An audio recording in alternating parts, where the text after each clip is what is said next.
আসসালামু আলাইকুম। আজকে আমি রান্না করব গরুর মাংস দিয়ে বিরিয়ানি। প্রথমে আমি মুগ ডালটাকে ভেজে নিয়েছি, সাথে চাউলটাকেও চাউলটা আর মুগ ডাল একসঙ্গে ধুয়ে এলাচ, দারচিনি, তেজপাতা, কিশমিশ, বাদাম সব দিয়ে আমি চাউলটাকে ভালো করে ভেজে নিয়েছি। এবার সাথে দিব গরুর মাংসটা।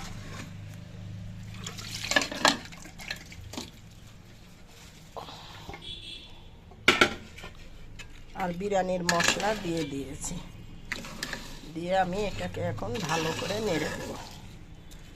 নেড়ে পানি দিয়ে দেব।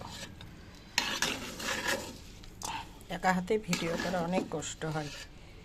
দেখুন আমার বিরিয়ানিটা। যদি আমার রান্নাগুলো আপনাদের ভালো লেগে থাকে, লাইক, কমেন্ট, শেয়ার করে দেবেন। আবার আমি পরবর্তীতে ফিরে আসছি।